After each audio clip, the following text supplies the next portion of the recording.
Hello viewers, আজকে নতুন একটা টপিকস নিয়ে আসছি। এটাও আজকে একটা অ্যান্টিবায়োটিক।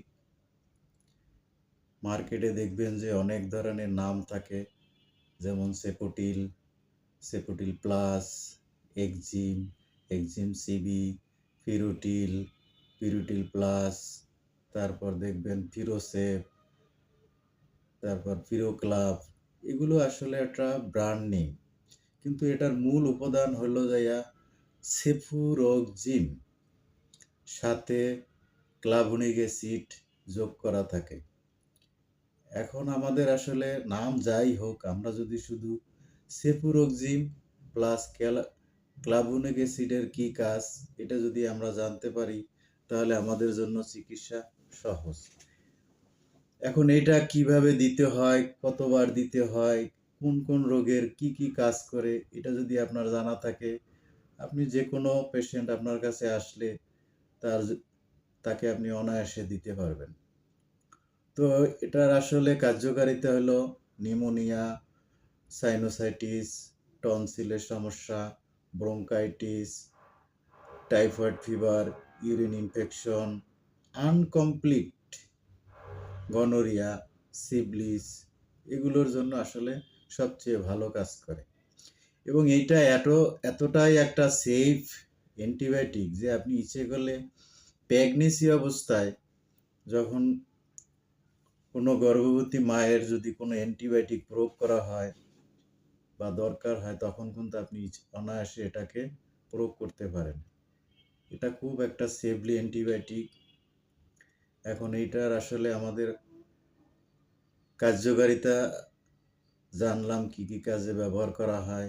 এখন আমাদের আসলে আরেকটা জিনিস জানতে হবে ওষুধ প্রয়োগ ক্ষেত্রে, সেটা হলো যে আমরা এটা কতটুকু করে দিতে পারবো। বাচ্চাদের বেলায় তো আসলে হিসাব করে দিতে হয় যে তার ওজন কত, সেই অনুসারে আমাদের আসলে ডোজ দিতে হয়।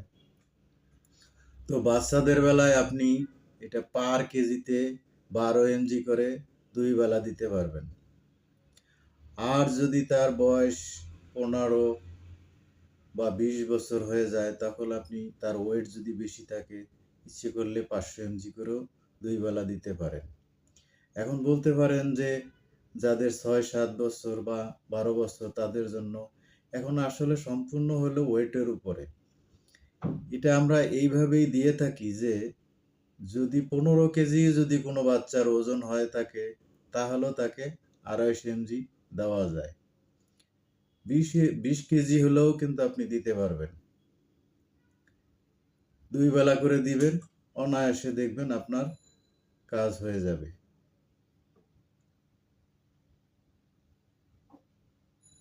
এখন শুধু আপনাদের কাছে আমার একটু অনুরোধ যে আপনি এত কিছু কেন এই ইউটিউবে দিতে আছেন?